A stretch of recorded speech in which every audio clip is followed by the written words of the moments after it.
मैं चाहूं छोड़ूं भोगन को, मैं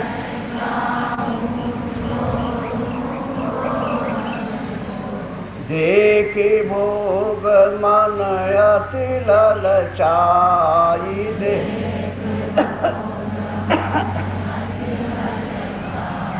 ये भोग वासना मन में धरी, मुझसे सत्संग किया न जाए।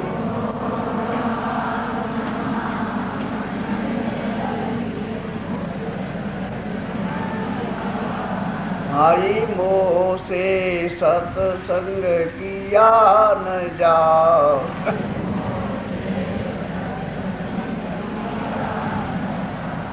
साधन भजन करूं मैं कैसे, साधन भजन करूं मैं कैसे, मन रहे अनेक तरंग उठाई।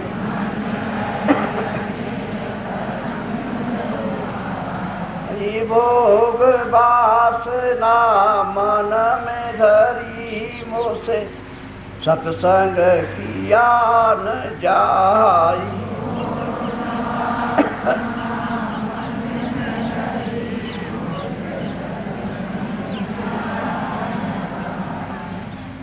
चेत चंचल मेरा चऊं दिस धावे,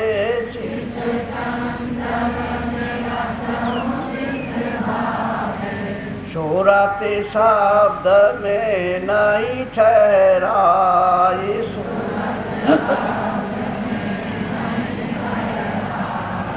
भोग वासना मन में धरी, मुझसे सत्संग किया न जाए।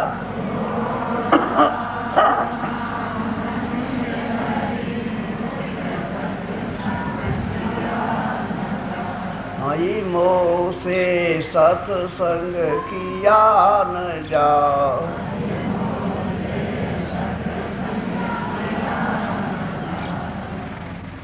निर्भय होई भर में संसारा,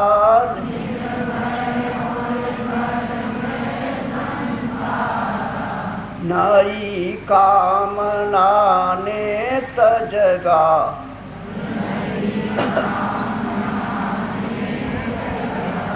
आई भोग वासना मन में धरी, मुझसे सत्संग किया न जाई।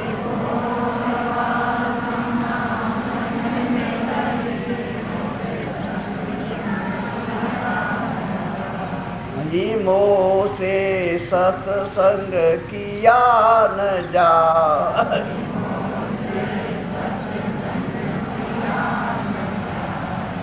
बिना सतगुरु मेरा कोई नहीं जग में, बिना सतगुरु मेरा कोई नहीं जग में। जो यह बेड़ा पार लगाए,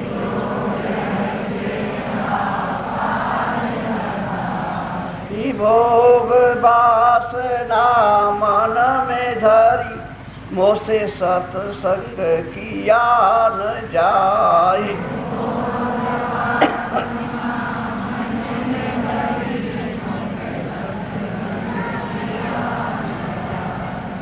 मोह से सत्संग किया न जाए।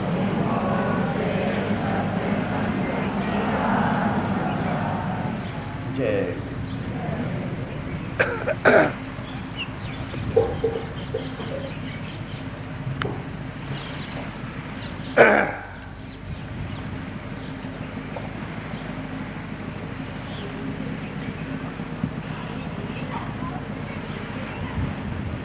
बहुत ध्यान से सुनो।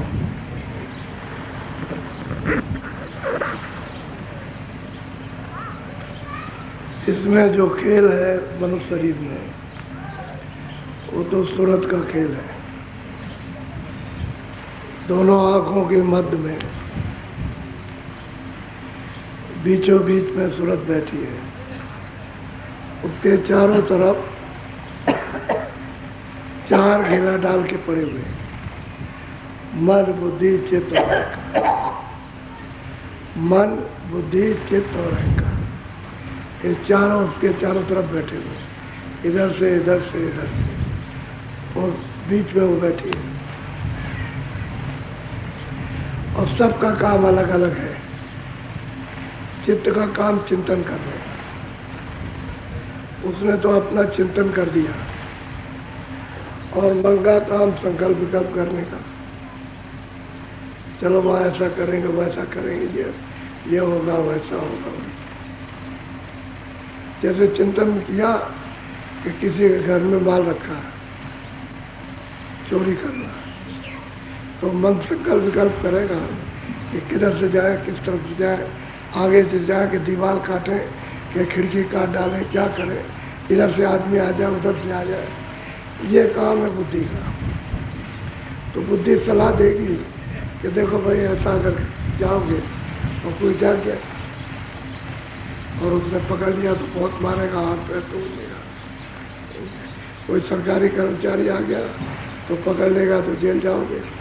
तो अहंकार करना है, कुछ नहीं, कोई नहीं, वहाँ कुछ नहीं, बस अंधेरा छा गया। चित्त ने अपना काम किया, मन ने संकल्प प्रकट किया, बुद्धि ने निश्चय अहंकार ने दीवार लगा दी, क्या कुछ नहीं, जाओ। तो चले गए वहाँ। जब गांव वालों ने घेर लिया और जब पिटाई हुई उनकी, तो बुद्धि कहते हुए मैंने तो कहा था कि कोई पकड़ लेगा, मारेगा, पीटेगा और बड़ी बेइज्जती होगी। अब क्या करें? अहंकार ने दीवार लगा। ये 4 चीजें हैं, मन, बुद्धि, चित्त और अहंकार। ये चारों तरफ सूरत के साथ बैठे हैं। अच्छा, सूरत की धार हृदय चक्र में, इंद्रिय द्वार में, नाभि कमल में, हृदय में और कंठ में। ये सूरत की धार यानी प्रकाश नीचे उतर के फैली हुई है, उसका प्रकाश। तो अब इनका काम क्या है? मन, बुद्धि, चित्त का कि उसी धार के नीचे उतर जाते हैं और इंद्रियों के दरवाजे में बैठ जाते हैं और सब विषयों का रस लेंगे। अब ये इसके आदि हो गए और इंद्रियां जो है वो सामने जो चीज़ होती है उसकी आदि हो गई। तो इंद्रियां उसको नहीं छोड़ती कि हम तो देखेंगे, कानों से सुनेंगे, हम ये करेंगे वो करेंगे। तो इंद्रियों के दरवाजों पर बंद रहता है, उसका रहता है रस, वो क्षणिक।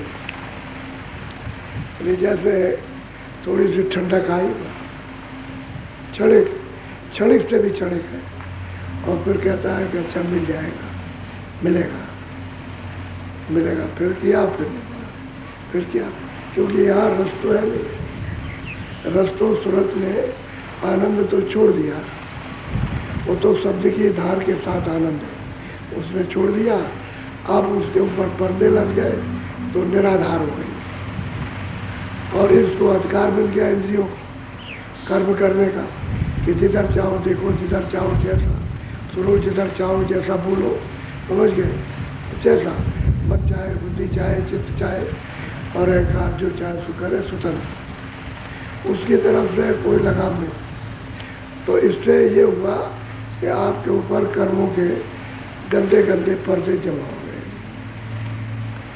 अब मतलब यह है कि क्या करना।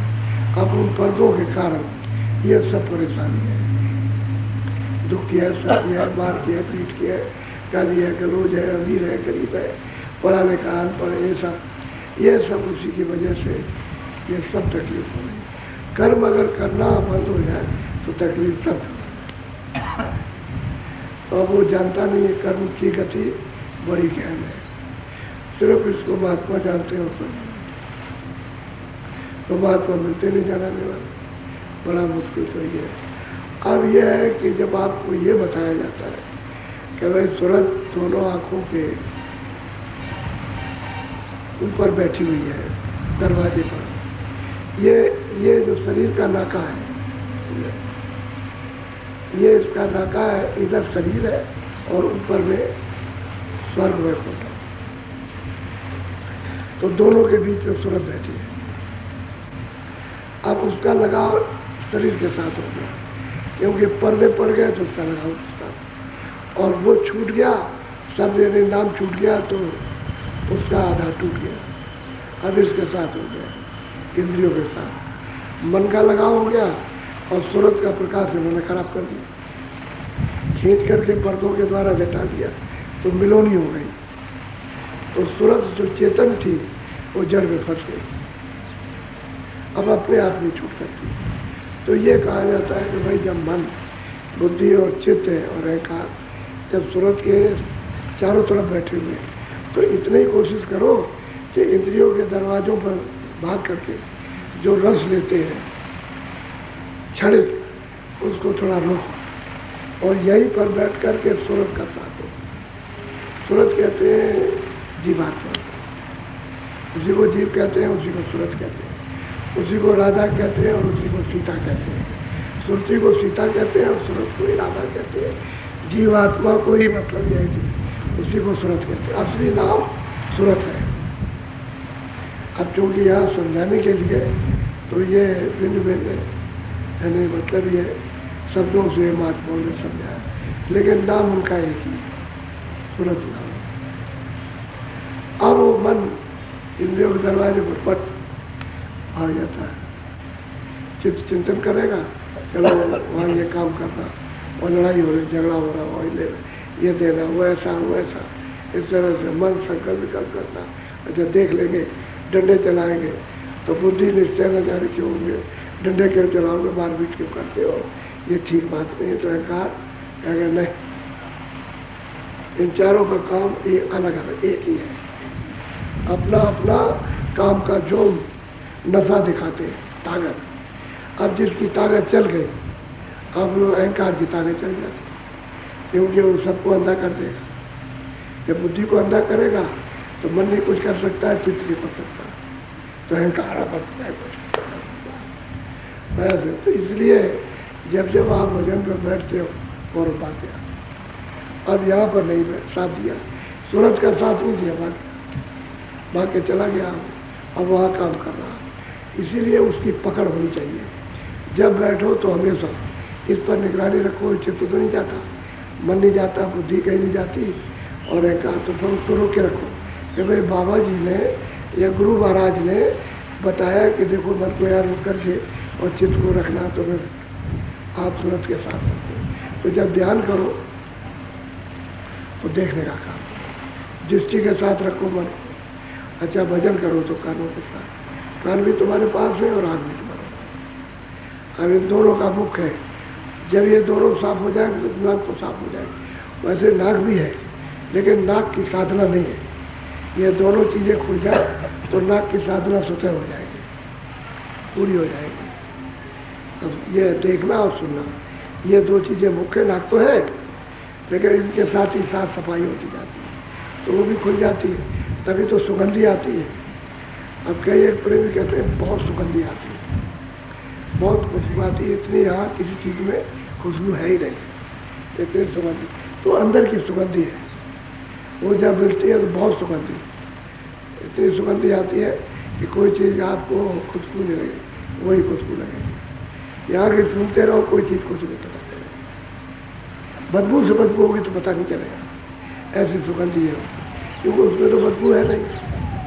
तो आप मन पर, बुद्धि पर, चित्त पर निगरानी नहीं रखते, भजन में बैठ जाते हो देखा देखी कि भाई कोई कहेगा तुम भजन में नहीं बैठे, तो बैठ गए, लेकिन मन भाग गया, बुद्धि भाग गई, चित्त भाग गया। उस पर रोकने का आपका विचार नहीं, जैसे बैठो वैसे ही उस पर निगरानी रखो, भाग न जाए। 10 मिनट बैठो, 5 मिनट बैठो, 2 मिनट बैठो, 15 मिनट बैठो, लेकिन निगरानी रखो, इसी की चौकीदारी करनी। यही है साधन। ये साधन आपका भागदौड़ का थोड़ा सा रोक लिया और मन बुद्ध चित्त को सूरत के साथ में इसको लगा दिया, बैठा दिया, और सूरत से कानों से सुनने लगे, आँख से देखने लगे, पट तो काम बन जाएगा। अब ये गहन विषय है, तो हम कितनी सरलता से आपको समझाते हैं। हम जानते हैं कि आप समझ नहीं पाओगे, तो इतने सरल शब्दों से और सरल युक्ति से समझाते हैं। आपकी समझ में आ जाए। पहली किताबें हैं उनमें कोई नहीं समझा सकता, क्योंकि तो पहले युग की लिखी है, जैसे सतयुग है, त्रेता है, द्वापर, उन युगों की किताबें लिखी हैं। कलयुग की किताब तो कलयुग में समझ में समझाएंगे, वो किताबें समझ में नहीं आती, इसलिए उसका कोई मन है आपका, क्योंकि मन तो शब्द से रुकेगा, नाम सुन करके मन रुकेगा, दूसरा कोई आधार नहीं। चाहे जितनी पूजा करो, दिन भर किताब पढ़ते रहो, आप कुछ भी करते रहो, लेकिन मन नहीं रुक सकता, क्योंकि उसके रुकने का वो आधार ही नहीं। तो इन सब चीज़ों से मन नहीं रुकता, मन तो शब्द से रुकेगा, नाम से। जब आसमानी आवाज़, नाम जब शब्द सुनाई देगा, तब उसमें रस है। तो जब रस लेने लगेगा तो इससे पायदार अस्थाई आनंद है। ये तो क्षणिक है और उसमें स्थिरता है, तभी रुक जाता। तो आदत के बस होके फिर भी जुग जुग की आदत पड़ी है भागने की, तो फिर भी आप उतना आनंद लेते हुए भाग, उसमें निगरानी तो धीरे धीरे जब अस्थाई इसका जब जमा हो जाता है सूरत और मन के साथ में, तो सूरत में आ जाती है ताकत, शक्ति आ जाती है। उसको जब ज्ञान होता है तो बुद्धि उसके सामने कुछ नहीं कर सकती, बुद्धि भी निर्मल हो जाएगी, मन भी निर्मल, चित्त भी निर्मल हो जाएगा, अहंकार भी निर्मल, तो इनका साथ दे देंगे। अब ये आप जब भजन करते हो, ध्यान या सुमरन करते हो, बनवा रहते ही, तो सुमरन तो आप मन नहीं रहेगा तो कौन करेगा? मन बुद्धि चित्त को साफ करने के लिए तो सुमरन होता है, और सूरत को साफ करने के लिए भजन। तो आप दोनों में से एक भी काम नहीं करते, न मन साफ करने का बुद्धि चित्त सुमरन करते हो, और न आप सूरत को साफ करने का शब्द सुनते हो, तो दोनों में से एक भी काम। तो फिर बनेगा कैसे? थोड़ा किया करो। अब जिन जिन सुरतों ने अपने महापुरुषों के पास रह करके, उनके सत्संग सुन के आदेश का पालन करके, और जैसा जैसा बताया वैसा मन बुद्धि चित्त को रख करके, और जब उन्होंने भजन किया और जो जो प्राप्त किया वो सुनाते। ये तो कलयुग में किया, सतयुग का तो है नहीं। सतयुग त्रेता द्वापर में तो संत आए नहीं, संत तो प्रगट में जीव कल्याण के लिए अभी कलयुग में आए, आना शुरू हुआ, वो भी 700 वर्ष पहले नहीं, 700 वर्ष के पहले नहीं, उसके अंदर। तो आप बताओ कि किताबों का कौन प्रमाण देगा? परे के लोग सतयुग त्रेता द्वापर के तो जान नहीं सकते। अब कलयुग का जो पार, आर पार, इस पार से उस पार जो जान, वो तो बताएगा। जो जानता नहीं होगा ना इस पार उस पार, ना इस पार का ना उस पार, कुछ नहीं बताएगा। तो बहुत प्रेम से आपके लिए बोलो।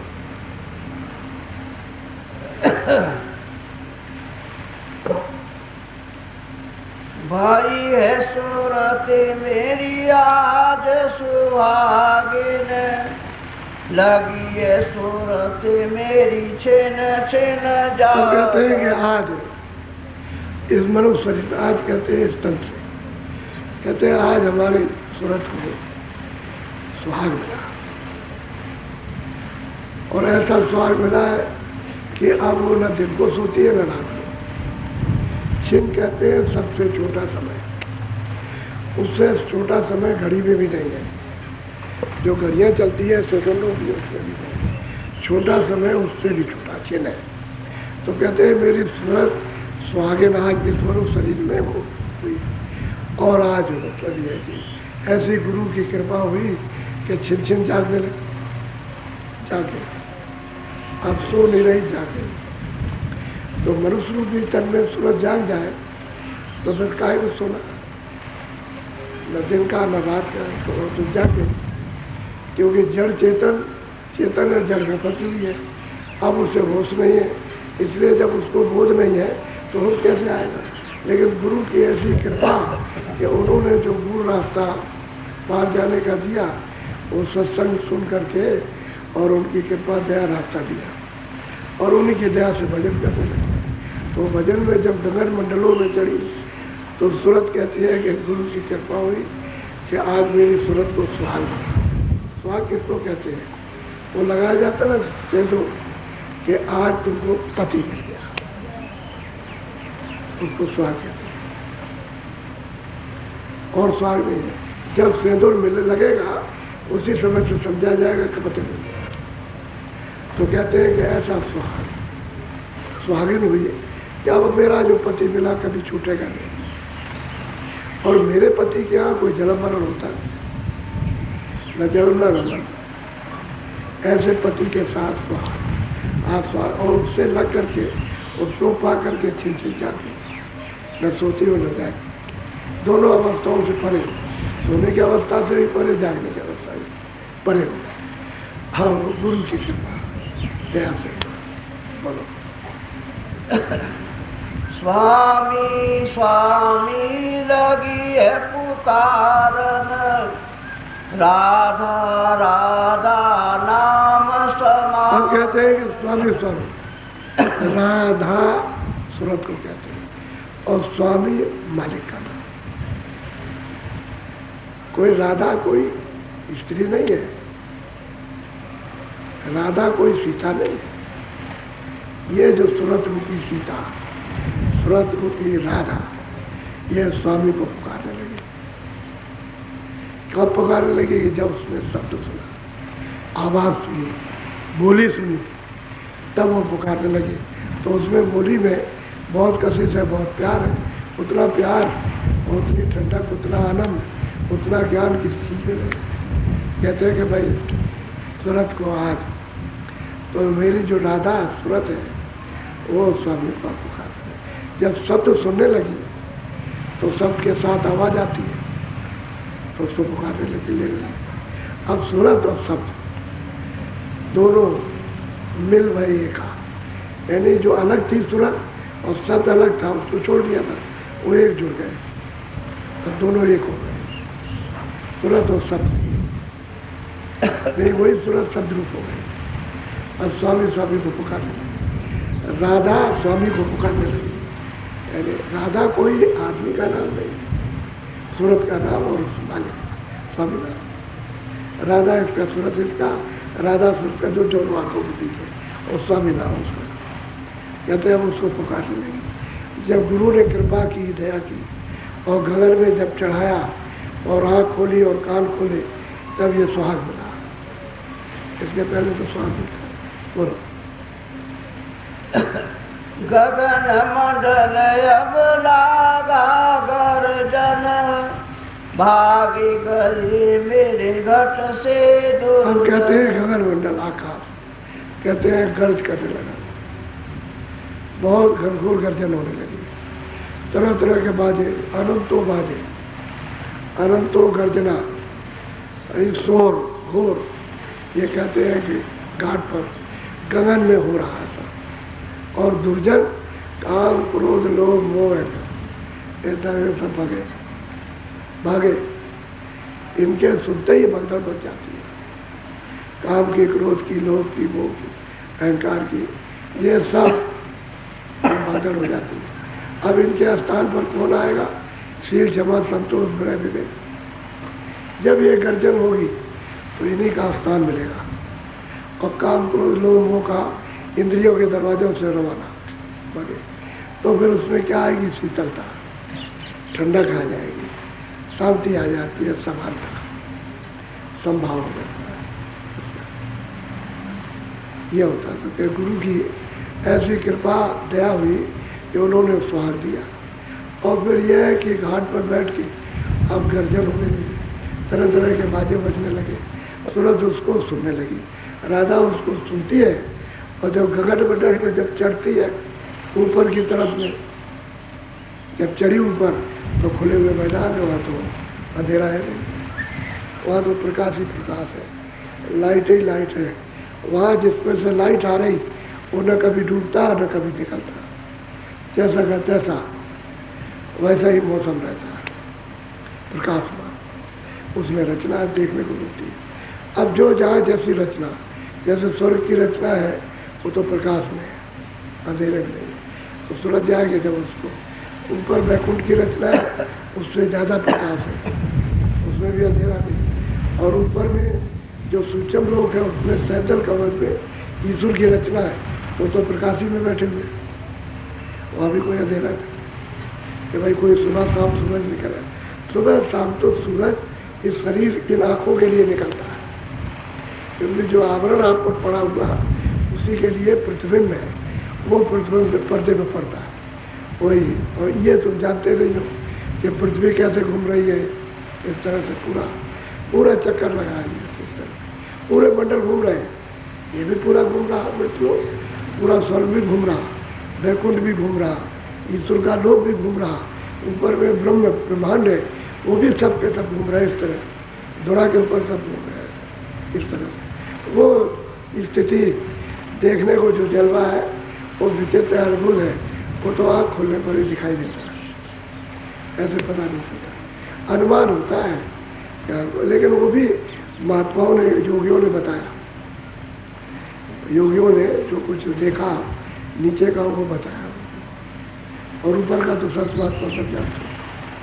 तो अब गर्जन लगा, इतनी गर्जन होती है दूसरी कोई आवाज़ सुनाई नहीं और कोई आवाज़, तो फिर जब बाहर की आवाज़ नहीं सुनेगा तो लोग कहते हैं तो बहरा हो गया, बहरा कहते भाई बहरा तो नहीं हो गए, लेकिन इतनी आवाज़ आ रही, अब वो बता नहीं सकता क्योंकि उसको मना किया कि अगर बताएगा आवाज़ों को बंद हो जाएगी, तो बताते नहीं, तो जब बाहर सुनाई नहीं देता तो कहते हैं बहरा है, सुनता है लेकिन उसे बहरा बताते हैं, तो उससे कहा जाता है लोग बहरे ही बने रहो, अच्छा रहेगा, किसी की बात तो तुम पर असर नहीं करेगी, कोई गाली देगा, कुछ कहेगा, कुछ डांटेगा, फटकारेगा, तो तुम मतलब ये है कि ऐसे खड़े रहो, और सुन लिया और सुनी कर दिया और अपनी आवाज़ें सुनते रहे। वो जो घोर शोर हो रहा सब गगन में पूरा का पूरा मंडल एकदम से गर्जन कर रहा, तरह तरह की भांत भांत की गर्जना हो रही, एक से एक अद्भुत आश्चर्यजनक। अब सूरज कहते हैं गुरु ने ऐसी कृपा की कि दुर्जनों को भी बनाया, और सूरज ने राधा सीता को जगाया, अब शब्द के साथ लग करके और पुकारने लगे स्वामी स्वरूप। तन मन मैंने की नायर्पण, लगी सूरत अब सत्य गुरु चरणन। अब कहते हैं तन, तन कहते हैं शरीर, और मन कहते हैं जो बैठा है इंद्रियों के दरवाजों पर, वैसे तो बैठक ही है, लेकिन मतलब यह है कि वो इंद्रियों के दरवाजों पर जब उसको अहंकार आया तो अंधेरे में चला जाता, फिर वो ज्ञान शून्य हो जाता।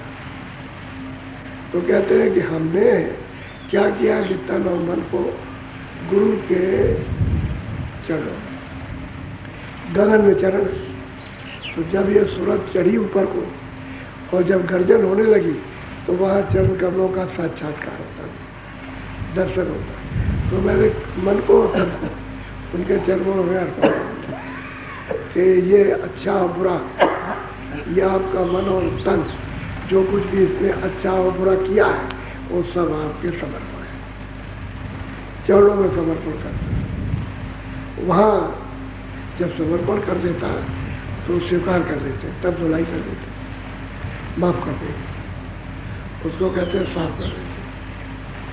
तो मन भी साफ, बुद्धि भी साफ, चित्त भी, और ये जितने गंदगी अंतःकरण में ये भी साफ, और इसी दरवाजे में सूरत बैठी है वो भी साफ हो जाती है, तभी तो ऊपर चढ़ेगी, सफाई हो जाएगी, तब तो गगन का घोष सुनेगी, आकाश मंडल में होगा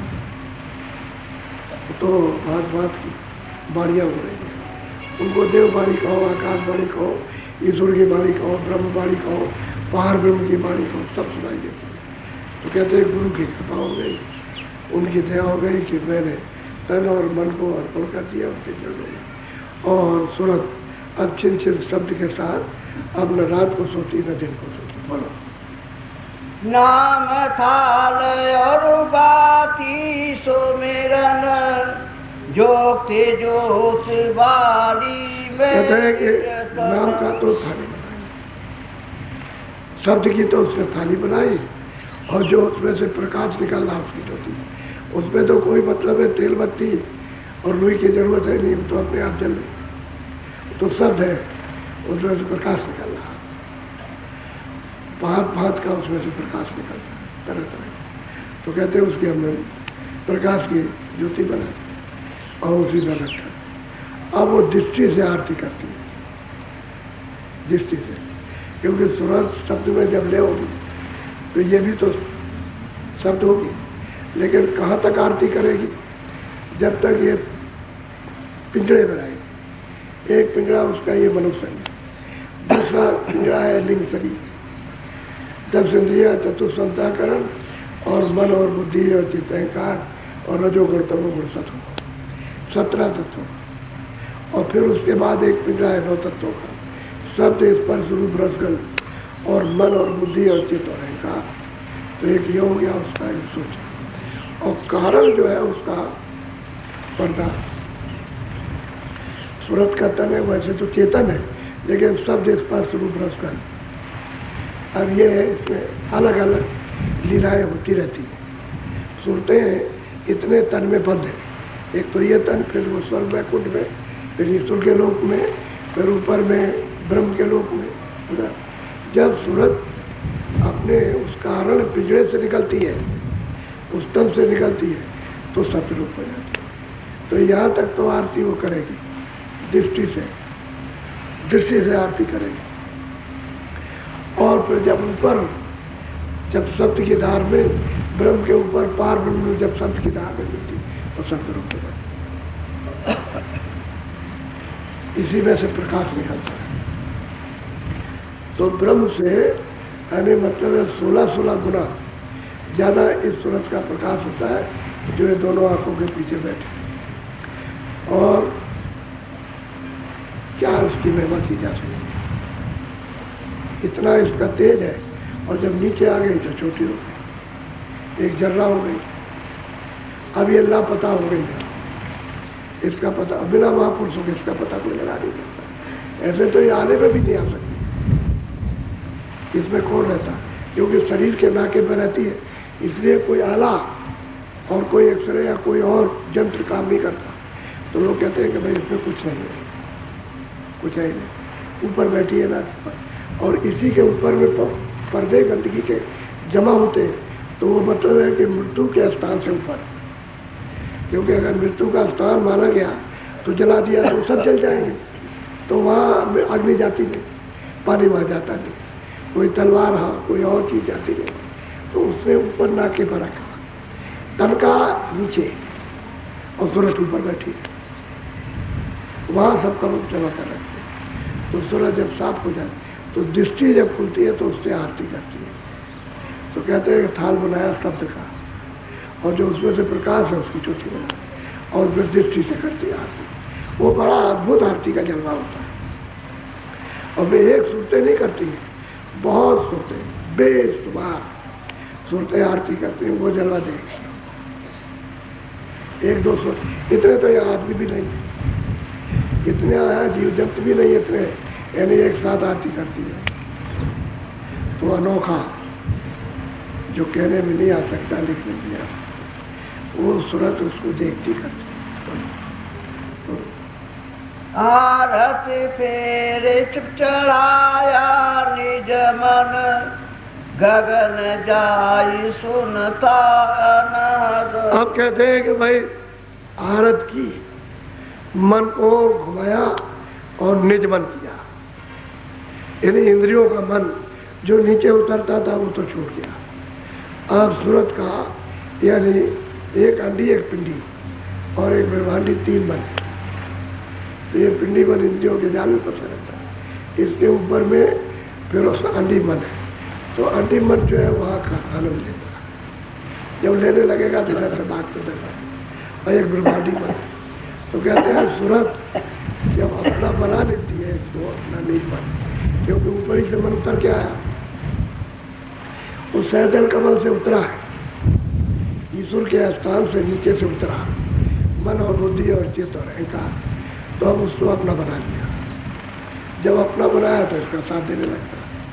तो सूरत अब जब उसको ताकत शब्द और प्रकाश की पा गई तो इस पर हावी हो जाती है, अधिकार सूरत जमा लेती है। तो ये कुछ नहीं कर सकता, फिर भाग दौड़ कुछ नहीं। जब तक सूरत अपना निज मन, अपना मन नहीं बनाएगी और इंद्रियों का ये बना रहेगा तब तक भाग जाएगा, तब सूरत का साथ नहीं देगा।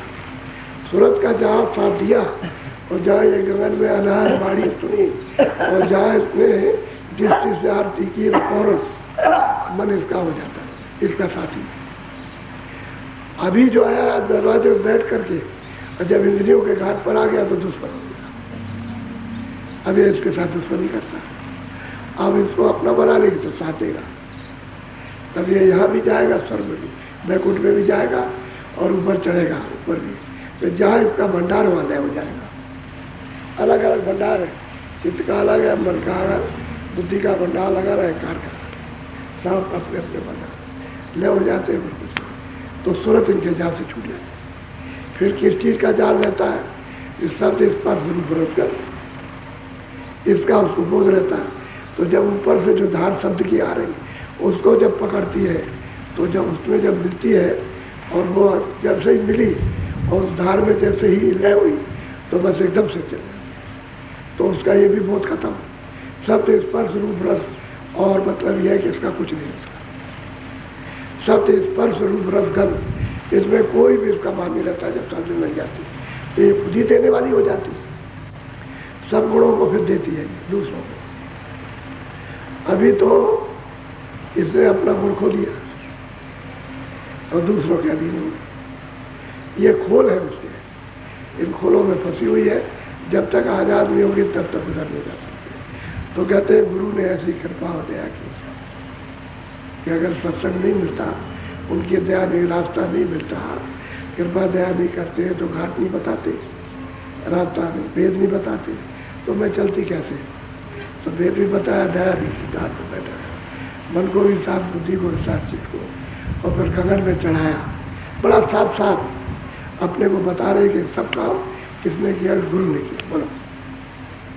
शांत कृपा पाया पद पूरन, करम भरम डाले कर चूर। कहते हैं कि संतों की कृपा दया हो गई कि उन्होंने हमारे सब कर्मों को चूर कर दिया, खत्म कर दिया, सब खत्म कर दिया, कुछ भी नहीं रहेगा। और हमको पद पूर्ण, यानी जहाँ हमारा घर था वही हमको पहुँचा दिया। ऐसी दया और कृपा थी। अगर उनकी दया संतों की न होती तो मुझे ये पूर्ण पद, पूर्ण स्थान वो हमको कैसे सत्योग का होता, तो वहाँ पहुँच के सत्पुरुष का कैसे दर्शन होता? क्योंकि सत्पुरुष तो यहाँ कभी आते नहीं, न कभी आएंगे न कभी आए।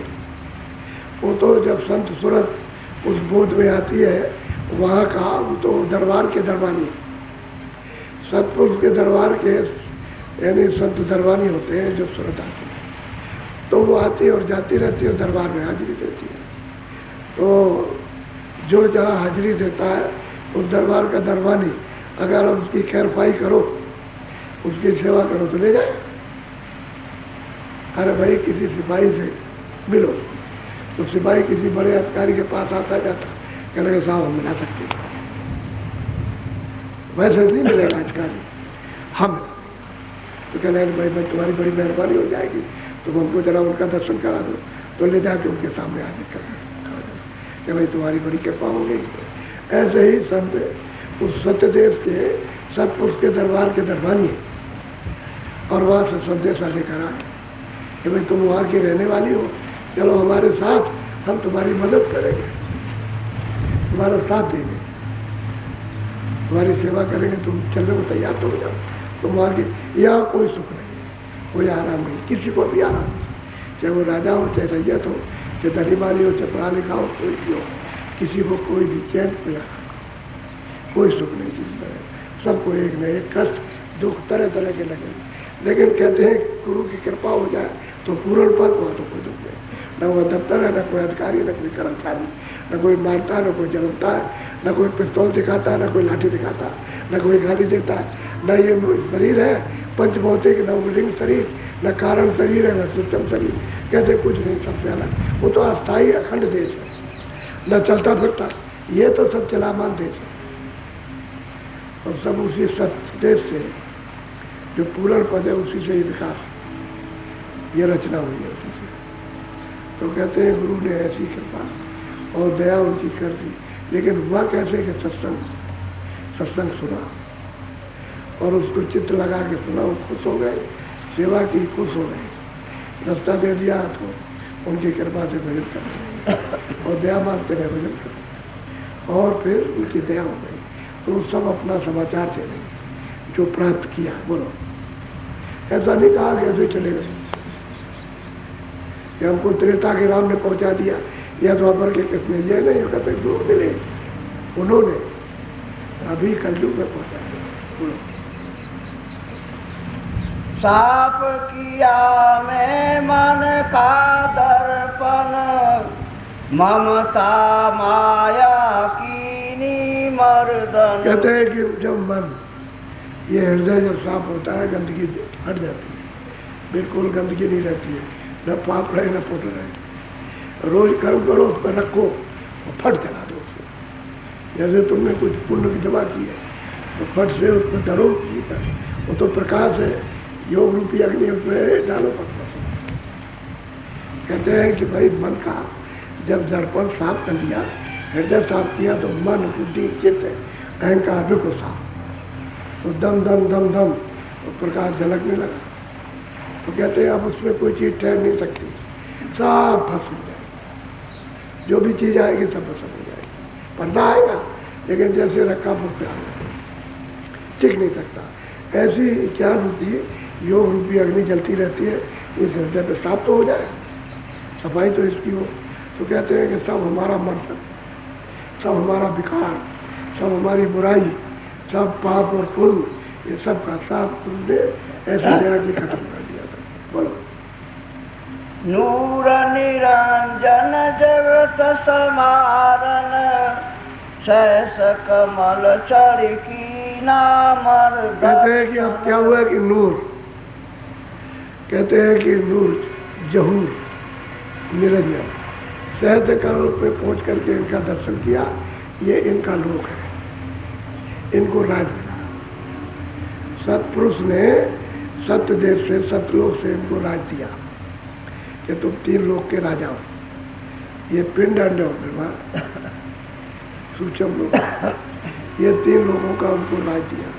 तो नूर जहूर, यानी नूर को मैंने देखा, वो कहा से दल कमल में, तो मैंने उनका दर्शन किया।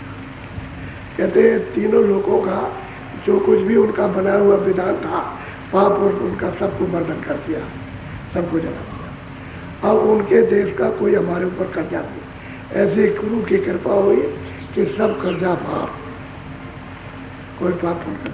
तो जब कर्जा ही नहीं रहेगा तो लेन देन खत्म हो गया। फिर क्यों जन्मेगा, क्यों मरेगा, क्यों 84 जाएगा, क्यों मनुष्य शरीर में आएगा? न मनुष्य शरीर में आएगा, न 84 जाएगा, न जन्मेगा, न मरेगा।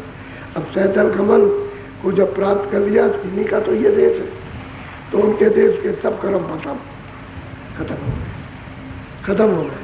ऊपर में, इसके ऊपर में फिर ब्रह्म देश है।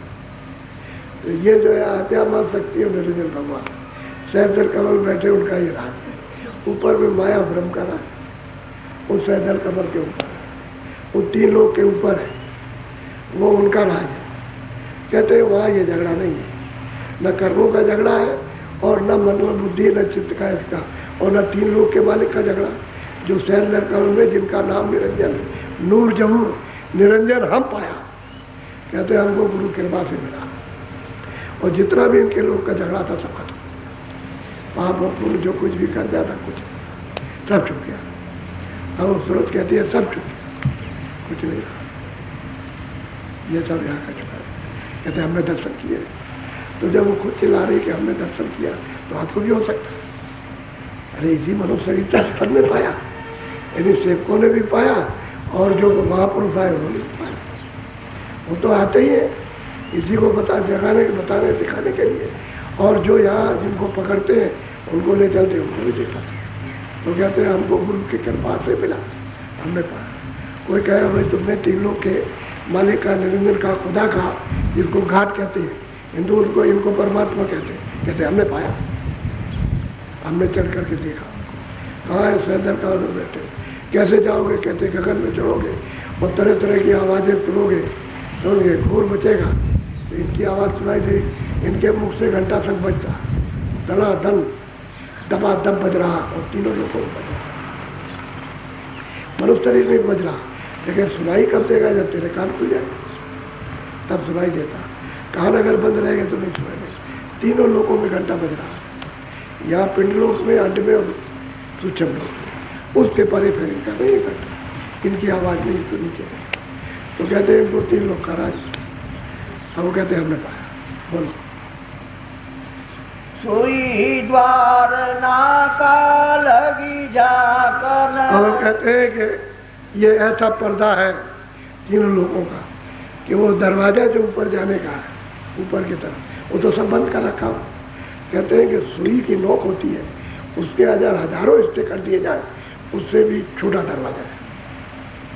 तो अब वो जब गुरु ने बताया कि ऐसा आकाश दिखाई देगा प्रकाश का, उसमें तुम इस तरह का दृष्टि से तुम देखोगे तो दरवाजा तुमको जरा सा पता चलेगा। तो वहाँ दरवाजे पर दृष्टि जमा के रखना, तो वहाँ तो दिखाई देता है। जैसे ये आकाश, जैसे अभी तो उजाला है तो आपको दिखाई दे रहा, लेकिन कुछ दिखाई तो नहीं देता। ऐसे ही प्रकाश दिखाई देता है, रत्ना तो नीचे है, लेकिन ऊपर देखिए तो प्रकाश दिखाई देगा आकाश में। तो कहते हैं सुई की नोक, उससे भी बहुत छोटा हुआ आकाश। तो सूरज उस पर अपनी दृष्टि को देखकर झांकने लगी, देखने लगी उसे दरवाजे बहुत छोटा है। कोई अगर बताने वाला नहीं मिलेगा तो उसको कोई जान नहीं सकता। ऐसा उसने आकाश बना रखा है, प्रकाश ही प्रकाश का है। वो जो है प्रकाश बहुत है, प्रकाश की तो कोई यहाँ से तुलना ही नहीं। स्वर्ग वैकुंठ में कुछ भी प्रकाश नहीं है, इतना प्रकाश प्रकाश है। अब वो भेद जिसको मालूम है वो बताएगा कि ऊपर की तरफ देखो तो वो जहाँ तुमको दिखाई देगा जो बहुत बारीक है। अब सूर्य दृष्टि इतनी बारीक हो जाती है, सूरज की दृष्टि जब ये साफ होती है तो इतनी सूक्ष्म होती है, इतनी सूक्ष्म बारीक होती है कि फट से दरवाजे को पकड़ लेती है और उसमें बैठ के झाँकने लगती है। तो दरवाजा फटता है, फटेगा दरवाजा तो उसके फटते ही बड़ा शोर होता है। तो नीचे की आवाज़ें तो कुछ नहीं है, जो ऊपर का शोर घोर होगा वो बहुत ज़्यादा होता है। उसका यहाँ कोई प्रमाण नहीं है, इतना घोर शोर होता है। तो सूरज उस पर खड़े होकर के झाँकती है। तो गुरु ने बताया कि इसके पार चलो, ये फूट जाएगा, अंडा है फूट जाएगा, ये 3 लोग का अंडा है फूट जाएगा, बस सबसे फूट चला जाए। पर पाप अनंत हुए जाकर। अब वो जितने भी पाप क्रियामान प्रारब्ध वो तो रखे जाएंगे, लेकिन क्रिया संचित कर्म और प्रारब्ध, ये प्रारब्ध रहेगा, क्रियामान कर्म साफ हो जाएगा। क्योंकि प्रारब्ध अगर खत्म कर दी जाए तो डोरी टूटती है, शरीर उसी समय खत्म हो जाएगा। तो क्रियामान कर्म साफ, और जो संचित का भंडार जो ऊपर है जमा, वो सब खत्म हो जाएगा। कुछ नहीं आठ रहती, सब खत्म हो जाएगा। बस इतनी रहती है शब्द स्पर्श रूप रस, शब्द का बोध, स्पर्श का बोध, रस का बोध करना, ये 5 चीजों का उसको बोध रहता है। लेकिन वो खत्म कब हो जाता है, इसका ये भी एक तरह का बीज है, लेकिन वो ये सब पर्दे खत्म हो जाएंगे।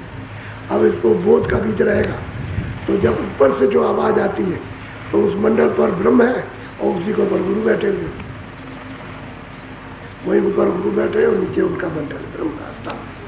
तो उधर से आवाज आती है, तो जैसे ही ऊपर दृष्टि की तो गुरु का दर्शन होता है फौरन।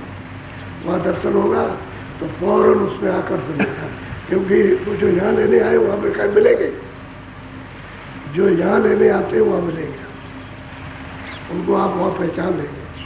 नहीं और कोई आ जाए तो कैसे पहचानेंगे, जो यहाँ मिलेगा वहाँ मिलेगा।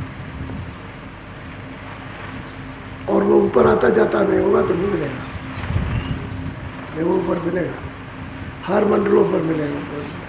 तो जब उसको देखा तो खिंच गया, जैसे ही खिंचा तो ऊपर से आवाज आ रही, तो वो आवाज इन आवाज़ों से बहुत तेज। तो जब उस धार में, उस आवाज में जैसे ही सूरत मिली बस सदरूप हो जाए। जब सदरूप हो जाएगी तो स्नान करती है आगे मानसरोवर में।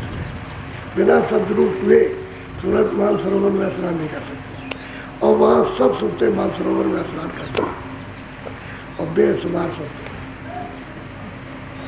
वहाँ खरबों वर्षों तक वहाँ गिनती करते हैं और कुछ पता नहीं चलता क्या खरबों वर्ष, कुछ इतनी सुनते हैं वो। तो उसमें कहते हैं गुरु ने ऐसी कृपा देखी कि सब जला दिया। तब तो सूरत छूटेगी, छुटकारा पाएगी। ऐसे सुनने से छुटकारा पाती, करने से पाएगी। बोलो। बंकनाद चित्रकूटी धावन ओंकार धुन करी। हाँ, वो चिन्ह बताते हैं महापुरुष जो प्रेमी साधन करते हैं, वो चिन्ह बताते हैं कि जब वो सुई का द्वार जब खुला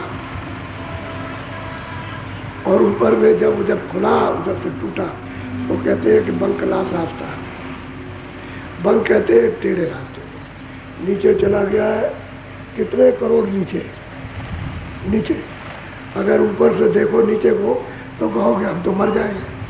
नीचे चले जाओ, कोई पता नहीं कितने करोड़ योजन, मील योजन नीचे चले जाओ और टेढ़े चले जाओ, फिर ऐसे चले जाओ और ऊपर चले जाओ। इतना लंबा चौड़ा टेढ़ा रास्ता है उसको, और उसके ऊपर में ब्रह्मराज। तो अगर गुरु इस टेढ़े रास्ते में मिलेंगे तो किसी घाटी में गिर जाएंगे, तो वहां से लौट कर आएंगे। तो वहां तो सब जलवा ही जलवा है, जहाँ जिधर जाएगा नीचे चले जाए सब जलवा ही जलवा, उसको देखता रहेगा। तो गुरु उसको बताएंगे कि देख लो, अनुभव कर लो, लौट के आ जाओ। इधर भी अनुभव करो, इधर भी करो, नीचे भी ऊपर भी करो, और फिर लौट आओ और सामने सीधे चलो। तो उस पर चढ़ेगा, नीचे उतरेगा, चढ़ेगा। घाटी है, विषम घाटी है, उजाला ही उजाला है। वो ईश्वर से बहुत उजाला, वो तो ब्रह्म का उजाला, वो है रचना उसकी। तो ईश्वर से अद्भुत रचना ब्रह्म। तो गुरु रहेगा तो पार करेगा। कहते हैं गुरु मिले तब उन्होंने इस घाटी को, इस चढ़ाई को, इसको बंकनाद टेढ़े रास्ते, बंक कहते टेढ़ा, इस पर चढ़ाई होती है। तो योगी योगेश्वर तो जा नहीं सकते, उनको तो रास्ता मालूम है, वो तो सब इसी के नीचे रह जाएंगे और ऊपर नहीं जा सकेंगे, तो ऊपर का भेद भी मालूम नहीं है। तो उसको चढ़ के इस रास्ते को ऊपर ब्रह्मराज माने। बोलो। सोन मंडल दोने पाई रंग। वो कहते हैं, सूरत कहती है कि मैं गया मैंने ब्रह्म का दर्शन किया। ओम है उनका नाम, ओम है, और त्रिकुटी पर बैठे हुए मैंने दर्शन किया। वो तो ये नहीं कहते ईश्वर का मैंने दर्शन किया। नीचे सैदल कमल में उनको ईश्वर कहते हुए बैठे हुए, 3 लोग का राज किया। ऊपर में ब्रह्म में वो बैठे कि मैंने त्रिकुटी में का दर्शन किया। कहते हैं कि फिर जब ऊपर चढ़ी तो मैंने रारंग धुन सुनी, तो वो ऊपर पार ब्रह्म, तो धुन को सुनेगा तभी तो पकड़ के जाए। बगैर आवाज को यदि पकड़े हुए ऊपर नहीं जा सकता, वही आवाज पकड़े तो पकड़ के चढ़ाई करेगा। और आवाज नहीं पकड़ेगा, उसमें लय नहीं होगा, तो सूरज चढ़ नहीं सकती, क्योंकि उसके प्रकाश उसकी आवाज को बर्दाश्त कैसे करेगी, तो बाहर ही पे फेंक देगी आवाज। तो उसमें गुरु बताते कि इसमें लय हो जाओ, आवाज को पकड़ो। और इतनी सुरीली आवाज कि नीचे की आवाजों से सबसे मधुर आवाज की, उसमें मधुरता में, उसकी शक्ति में, आकर्षण में फौरन सूरत खिंच जाती, उसमें लय हो जाती। जब आवाज में लय होगी किगरी सारंगी के, तब ये शब्द रूप हो जाते। तो यही इसी को कहते हैं महात्मा पौड़ी, कि सीढ़ी बना रखी है, ऐसे पकड़ो घाट पे जाओ, ऐसे पकड़ो, ऊपर से आवाज आएगी उसको पकड़ो, फिर वो बताएगा कि इसको पकड़ के चलो, और आवाज़ें छोड़ दो। नीचे की आवाज़ें बहुत है, स्वर्ग की है, बैकुंठ की है, ये नीचे आवाज़ें होती रहती हैं, ये बाजे बजते रहते हैं, तरह तरह के लीले तमाशे इनके होते रहते हैं, तरह तरह के बिना, तरह तरह के झांझ मजीरे अद्भुत अद्भुत बजते, ये आवाज़ें नीचे की। जब घंटे की आवाज़ पकड़ोगे तो बंद हो जाएगी, नीचे की आवाज़ का बंद हो जाएगा। उस 3 लोग की आवाज़, तो 3 लोग तो बहुत बड़ा लोग है, वो स्वर्ग बैठो उनसे बहुत बड़ा, यहाँ बैठे लोग से ये तो कुछ भी नहीं, उसकी पकड़ियों में लोग हैं। तो कहते जब उस आवाज़ को सुनोगे तो बस के पास। तो यही है चढ़ने की सीढ़ी, जिसमें से आवाज़ निकल रही है, वो जब आवाज़ सुनाएगा और जब पकड़ेगा, खींचेगा, पकड़ के चढ़ोगे तो उसी का साक्षात्कार हो जाएगा, क्योंकि उसी में से वो आवाज़ आ रही है। और जब वहाँ पहुँच जाओगे तो ऊपर से आवाज़ आ रही है, उसका तार लगा हुआ, क्योंकि वो भी तो उसी आवाज़ पर टिका हुआ है।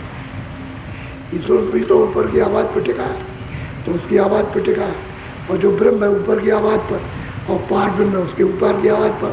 क्योंकि आवाज़ अगर नहीं रहेगी, शब्द नहीं रहेगा, तो टिकेंगे किस पर? रुकने की तो कोई जगह नहीं, वही शब्द ही रुकने की जगह है। तो इनका शब्द ये है, इसी तरह से सुरतों को उतार के ले आए। एक आवाज़ से मतलब ये नीचे उतार दिया, एक आवाज़ छूट गई। ऐसे चढ़ाई होती है, ऊपर जाओगे तब दूसरी आवाज़ पकड़ोगे, दूसरी जाओगे तो तीसरी पकड़ोगे, तीसरे में जाओगे तो चौथा पकड़ोगे। ऐसे आवाज़ दर सीढ़ी दर यानी मंजिल दर, ये मंजिलें हैं, ये इस पर चढ़ना पड़ेगा।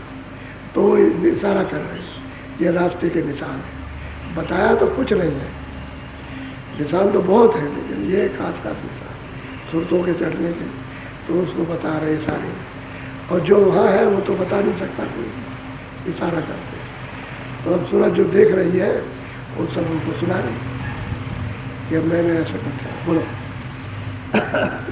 हंसन चंद्र चौक जा देखा चांदन, हंसन रूप धरे मन भाव। कहते हैं कि वो चंद्र चांदनी, वो तो मतलब है उसका रूप ही चांद की तरह से।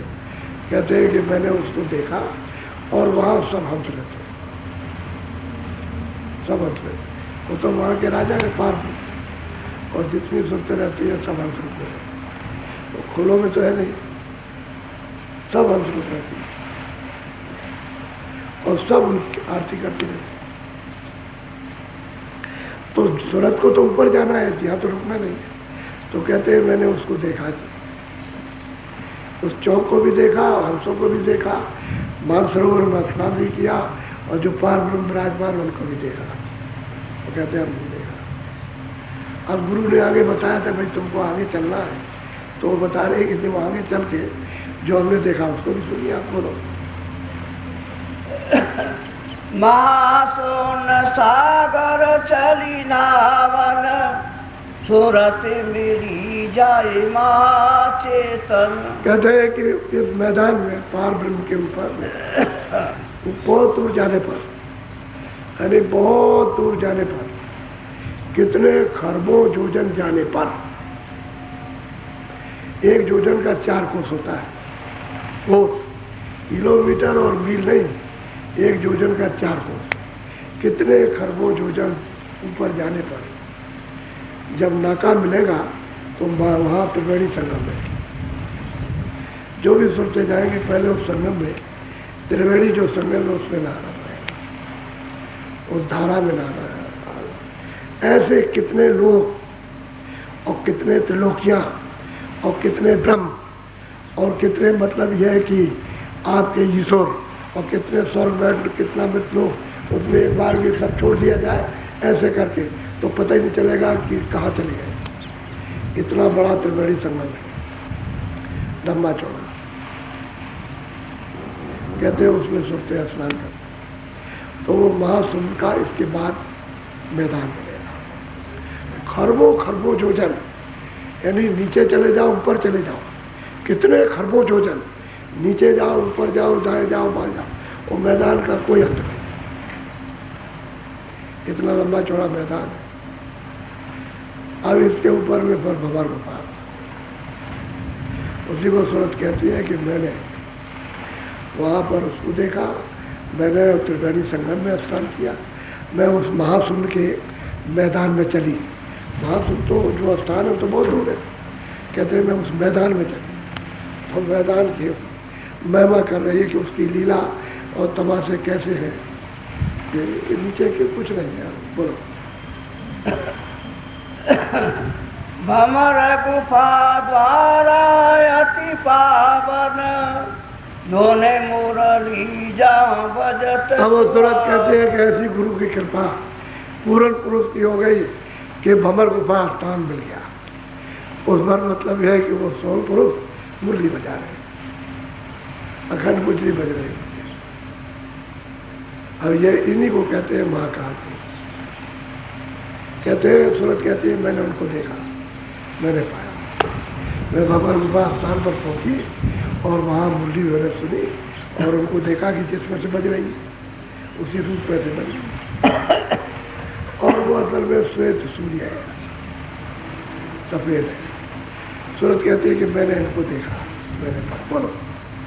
हंसन शोभा मन बिगसावन, सुन सुन धुन अति प्रेम बड़ा। कहते हैं कि भाई जब उस धुन को सुना और हंस मंडलियों को देखा, अद्भुत अद्भुत, वहां तो ऐसे दृश्य होते रहते हैं। एक आंखों का एक पलक बनाइए तो अरबों योजन का आपको दृश्य दिखाई देगा, अरबों योजन लंबे, और कितने उनके चौड़े कितने हैं कुछ नहीं कहा जाता। ऐसा सीन, ऐसा दृश्य। ये तो मैं आपको एक इशारा बता रहा हूँ, है तो वहाँ कुछ और कहने लायक गति नहीं है। कहते हैं कि ये उस मंडल पर हंसों के साथ में चौथ मौज, ये वहाँ होता रहता है। और सूरत जो सतगुरु है वो कहते हैं अरे भाई तो यहाँ देख तो ले सब, अभी आगे चल रहा है, चलो बोलो।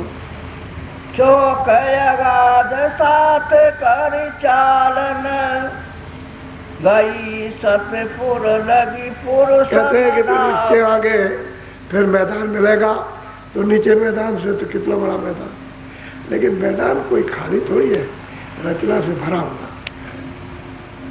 वह तो रचना से पूर्ण है, अपूर्ण नहीं, रचना से पूर्ण। और कहते हैं कि फिर कहाँ गई सूरत? सतपुर, सत्य देश में, सतधाम में। नाना जी कहते हैं उसी को सचखंड कहते हैं, सत्य में। वो वहाँ से वो सतपुरुष विराजमान है, वहाँ संत वहीं से आते हैं और वहीं चले जाते हो, वहीं ले जाते, वहीं से आते हैं और उसी से सब विस्तार हुआ। नीचे का जितना भी विस्तार हुआ सब उसी से हुआ, उन्हीं की मोहज पे। वहीं से ईश्वर भी निकाले गए, वहीं से ब्रह्म, वहीं से पार्वती, वहीं से महाकाल, सब वहीं से निकाले गए और सब उसी सतपुरुष ने ही ये मंडल बनाए। इनको सबको तपस्या करके, इन सबको मतलब ये है कि उन्होंने यानी खुशी में बख्शीश में आकर के राज दिया, सब वहाँ से निकाले गए और सब उसी की आवाज़ पर टिके हुए, उसी के नाम पर सब टिके। अगर नाम नहीं होगा तो टिकाव नहीं हो सकता, शब्द भी पर सब टिके। ये यहाँ भी रचना शब्द पर टिकी हुई है, बाहर शब्द ना हो तो कोई रचना नहीं हो सकती, ये शब्द। लेकिन ये जड़ चेतन है, जड़ है, जड़ में चेतन मिल गया इसलिए। और ऊपर में चेतन है, ये खोल नहीं है, जल पृथ्वी अग्नि वायु आकाश, वो मतलब लिंग खोल है, तो उसकी रचना है वो। ऐसे ही है, ये स्थूल रचना है, वहाँ शक्ति की रचना है। तो कहते हैं हम सतपुर में पहुंचे, किसकी कृपा से? गुरु की दया। रास्ता बताया, आगे पीछे चलेंगे तब निकलेगा, आगे मिलेंगे पीछे मिलेंगे। वो तो इतने दृष्ट हैं, कहीं भी देख कर दे वहीं रुक जाएगा, आगे जाने की इच्छा नहीं रहेगी। तो गुरु आगे न ले जाने वाला तो वह हट नहीं सकता, जा नहीं सकता। तुम जब छोटी चीज इतना समझाने पर नहीं छोड़ते हो, ये जो तुम्हारा साथ नहीं देती है उसको पकड़े रहते हो कि नहीं हम जब जाएंगे तो साथ में चलेंगे। अरे भाई ये कोई साथ आने लगती, जब ये साथ में जाएगा तो ये क्या जाएगा मिट्टी, लेकिन उसको पकड़े में जबरदस्ती। तो वहाँ तो चेतन जलवा है, उसको देखते देखते उसको छोड़ता है, छोड़ेगा नहीं। गुरु रहेगा कहे नहीं अरे आगे ना, तुम्हारा देश तो आगे है, तुम्हारा घर आगे, तुम्हारे साथी आगे है, तुम्हारा मालिक आगे या नहीं है। जिसने सब विस्तार किया वो तो आगे मिलेगा या नहीं मिलेगा, यहाँ तो उसी का विस्तार किया हुआ। तो उसके विस्तार में क्यों आते हो? अरे अपने घर में चलो जहाँ से तुम्हारा विकास हुआ। तो इन सब लोगों का विकास वहीं से हुआ और वहीं से आपका विकास हुआ। वो सतलोक से, सचखंड से, सतपुर से ही आप सब आए। और ये ईश्वर ब्रह्म पार ब्रह्म सब ये देवी देवता जितने भी ईश्वर वैकुंठ के जितने भी सुनते जीव जन 84 में सब वहीं से आई।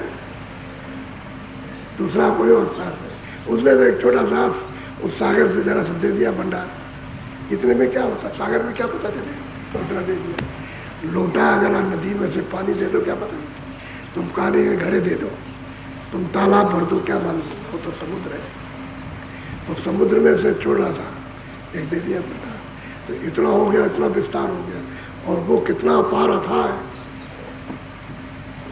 वो कयास में नहीं आ सकता और कागजों पर लिखा नहीं जा सकता, पैमाने से कोई है नहीं। गिनती नहीं है पैमाइश कहते होगी, जब गिनती होगी तब तो आपकी गिनती सब खत्म।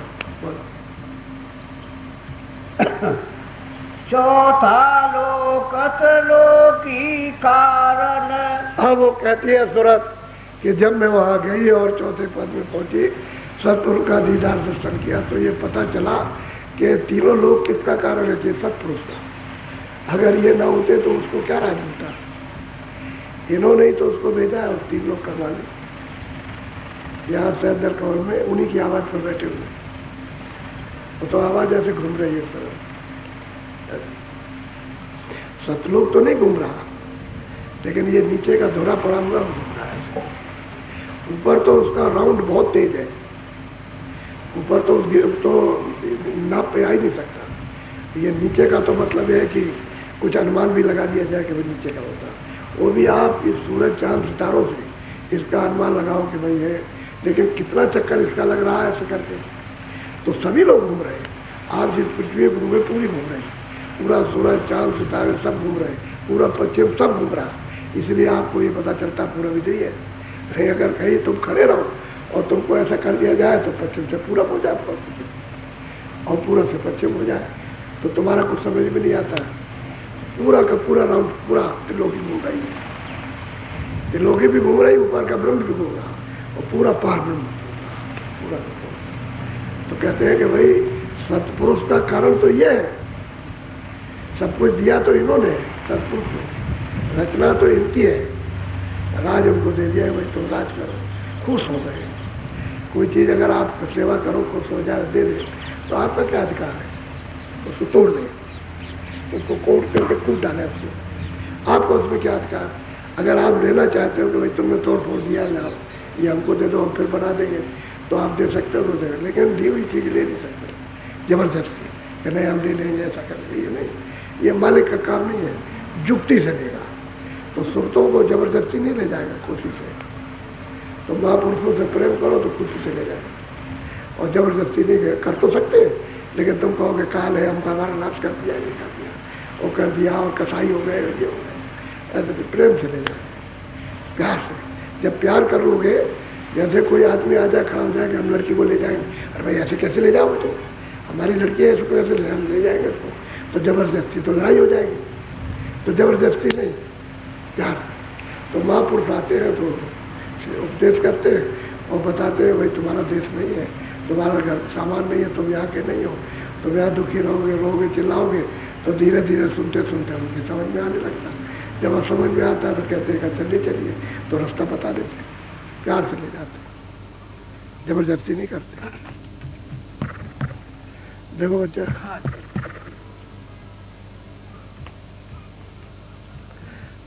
बोलो जोर से।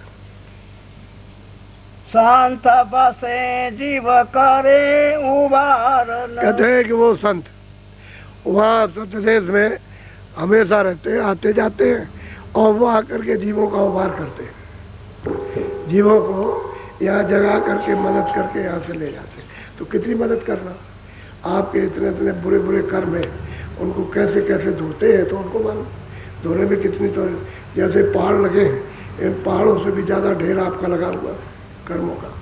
अब इतना साफ करते हैं तभी जीव को ले जाते हैं घर में, उबार करते हैं, छुड़ाते हैं इस काल से जाल से।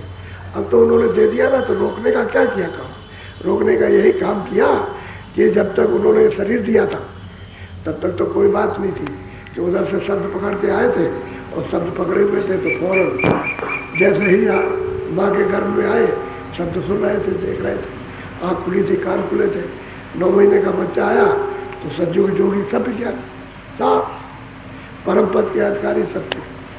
उस समय पर कोई झगड़ा झंझट नहीं था, सीधे।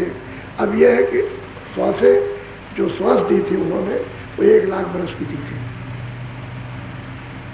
श्वासों की पूंजी 1 लाख बरस की, तो 1 लाख बरस तक आप श्वासें खत्म करेंगे आप, बस इतना था। लेकिन यह है कि आप आते जाते थे बराबर, जगे हुए से कोई सो नहीं रहा था, और सतयुग में सत्कर्म था, और प्राण किसमें थे, हड्डी में थे। आप जहाँ हड्डी रहेगी तब तक प्राण रहेगा। तो जब लाख बरस पूरा हो जाएगा तो आपकी श्वास खत्म हो गई, तो आप सीधे वापस लौट गए। जब देखा कि कई खेपें निकल गई, ये चली गई सब, तो फिर उन्होंने देखा तो हमने तपस्या की, बड़ी मुश्किल से हमने मांगा, हमारा तो राज उतर जाएगा। तब फिर उन्होंने अपनी शक्तियाँ भेजी, बस झगड़ा से पड़े, और शक्तियों के द्वारा यानी उनसे यहाँ पृथ्वी पर जब समाधि लगवाएंगे तो उनको वेदवाणी सुनाएंगे, तो ये कहेंगे तुम कागज पर लिखो, यानी जो भी चीज़ होगी उस पर लिख डालो, पूरा विधान बना दो, तो यहाँ का विधान बनेगा, विधान बन जाएगा तो सुनाया जाएगा, आपको अधिकार दिया जाएगा। तो जब एक दूसरे के साथ करोगे, लेना देना, ये वो, मारना पीटना, गाली गलौज, तो फिर ये कर्ज चढ़ेंगे उस पर भी, आप पर लेने देने का, मार पीट का, तो सब अच्छे बुरे सब कर्म चढ़ेंगे, तो लेन देन हो जाएगा। या अब यहाँ का जो विधान है उसमें जो आपसे जमा किया हो तो यहीं से बंधन होगा, यहीं से जाना आना बंद होगा। अब संतों ने देखा वहाँ से सत्पुरुष ने हुक्म दिया कि वो तो जीव सब गए थे, कोई आ नहीं आ रहा, तब संतों को भेजा कि जाओ उनको मदद करो, जगाओ उनको, और जगा के साफ साफ के जो तुम्हारा कहना माने उसको ले आओ। और वहाँ तो बहुत तकलीफ है, बड़ा दंड मिल रहा, तब वो सब कराए। तो आपको तो शब्दों के बारे में कुछ नहीं मालूम, वो जानते ही नहीं, वो तो जो सूरज चढ़ती है उसे पता चलता है, जो इसको पकड़े हुए उसे क्या मालूम, कुछ पता नहीं। और इस देश में है क्या, कुछ नहीं। बोलो।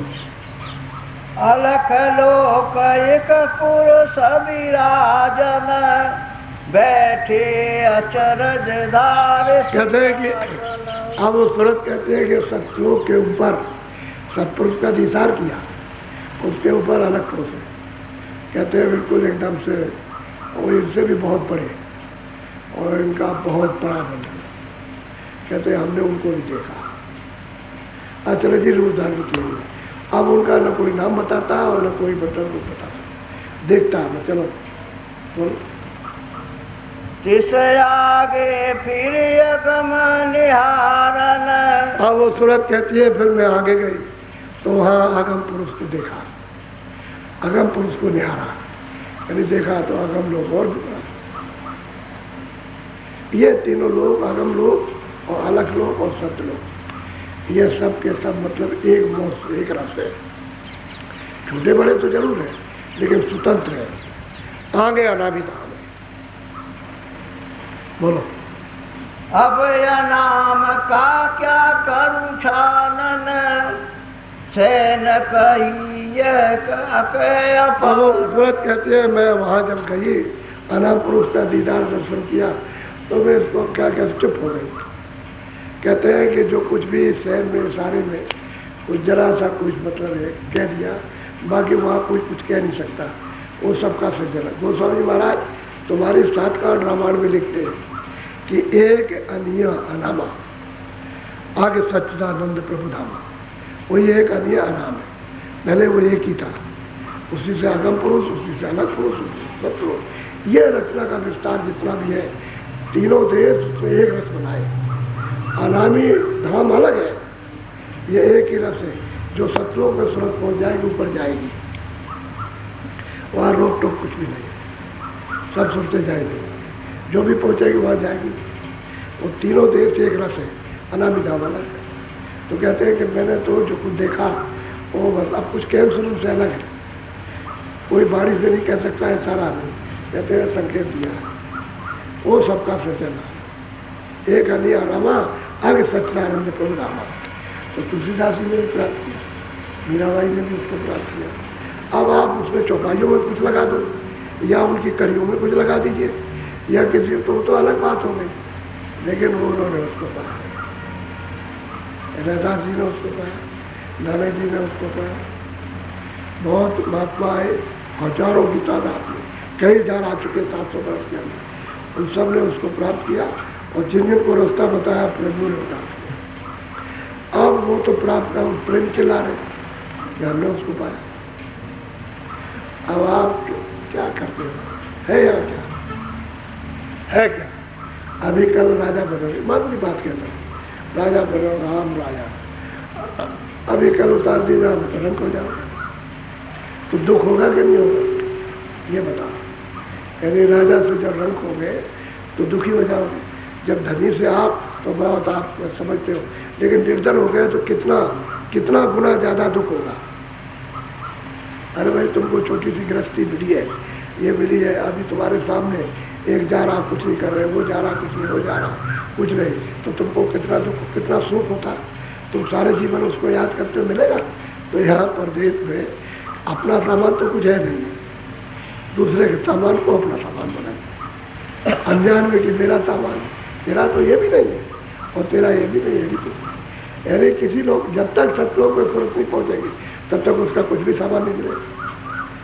तो सती लोग का सब कुछ है, बीच में और कहीं नहीं, बीच में तो सब रुकावट है। तब तो ये सूरत को सब देखा। अब आपको इसलिए परिचय दिया तो आप कहते किसने देखा, बड़े गुस्से में बोलते हो, किसने? अरे भाई लोगों ने देखा, जब टंडन को चिंता आई उसने छोटा बनाया कर कुछ नहीं है, सेवा की है, सत्संग सुना, भजन किया, लग करके किया है, और तमाम संसार की चीज़ों से मुड़ करके, तो उनका और फिर यह है कि समृद्ध पुरुष मिल जाए तो जल्दी हो जाए, जल्दी कृपा होती है। बोलो जय गुरुदेव, जय गुरुदेव। कल सुबह 5 बजे सत्संग होगा, आज भी सुबह हुआ, अभी भी सुबह 5 बजे होगा, 5 बजे से 6 घंटे, वो भी 1 घंटा चलेगा। और कल शाम को भी, क्योंकि कल इतवार है तो छुट्टी के दिन में बहुत लोग रात को आ जाते इधर उधर से, क्या छुट्टी है तो कोई तो रात को पहुंच जाएंगे, तो चलो अच्छा सुबह शाम को सत्संग करने के बाद कल तक चले जाएंगे। बहुत ऐसे करते हैं, और बहुत आएंगे चलो 4-5 दिन रहेंगे, बहुत ऐसे 20 दिन रहेंगे, 15 दिन रहेंगे, तो आप पहले सेवा के बहाने चलो भाई सेवा भी हो जाएगी। हम तो यहाँ रहते भी थे, 10 दिन 15 दिन रहे, बात चले, तो यहाँ कुछ तो काम हो नहीं सकता, कुछ नहीं, आपके बैठने की जगह झोपड़ी भी नहीं बन सकती थी। अभी तो अभी आपके सामने ठीक है, मैदान में आकर के पेड़ भी नहीं सकते, या ऐसे मैदान में आकर के ऐसे तो देखा कि भाई बहुत लोग आने लगे, तो फिर मैं रुक गया यहाँ। तो अब पूर्णिमा पर 2 साल पूरे हो जाएंगे, मैं नहीं गया कहीं, तो यही है। तो अब थोड़ा बहुत मतलब ये पहले अपने सामने तुम आओगे जाओगे तो बहुत ध्यान कुछ करोगे तो थोड़ा बहुत कुछ करो। मेरे बाहर घूमता है, मैंने बहुत आदमियों को जगाया, सब प्रांतों में बहुत काम किया। अगर मेरी बात को पकड़ लें, वो सुन के पकड़ लें, कोई मैंने तो कहता था मैं राजनीतिक नहीं, मैं बिल्कुल पक्का मतलब धार्मिक आदमी, लेकिन तुम लोग जब समझाने की बात करें तो कहा मुश्किल हो जाए कि ये क्यों कहता है, आने वाली बात मुसीबत है, तो आपको बताते थे तो आप सुनते। ये सब पहले बताइए एक एक मुसीबत मैंने सब प्रांतों में सुनाई कि तुम लिख करके रखो और ये सब आगे आएगा, सबने लिख करके रखा है सब। अब यहाँ देखना भी गुरुकुमा आ रही, कितनी भीड़ होती है, अब देख लीजिए बरसात में। तो 24 जुलाई से 1 अगस्त तक 9 दिन का कार्यक्रम है।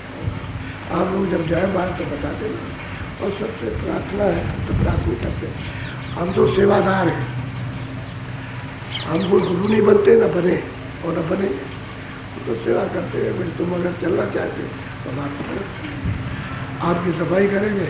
हम साफ कहते गुरु महाराज ने कहा था कि मेरा दिया हुआ धन है, ये लोगों को बांट देना, जो लोग ले सकते हैं उनको दे देना। तो हम उनको सुनाते कि भाई जो उन्होंने दिया है हमको रखने की जरूरत क्या, उन्होंने दिया तो कोई ले ले तो अच्छा है।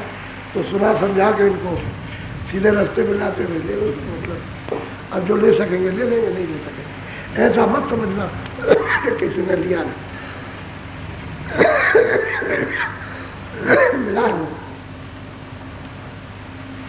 इसलिए मेहनत की जाती क्या जरूरत नहीं।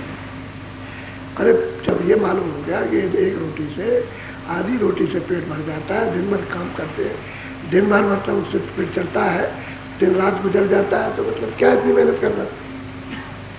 लेकिन ये मेहनत इसलिए कि तुम्हारा भला हो जाए, तुम जो है वो सेवा ले लो, अपनी सफाई करा लो, अपनी भूल मिटा लो, इसलिए आपको समझ आ जाता है। तो थोड़ा सा अब धीरे धीरे समझ आ जाती है, एकाएक आप समझ नहीं आएंगे, 2-4 दिन 10 दिन आते रहो तो समझ आएगी, फिर उसके बाद आओ फिर समझ आएगी, और समझ आ जाएगी, उसके बाद और समझ।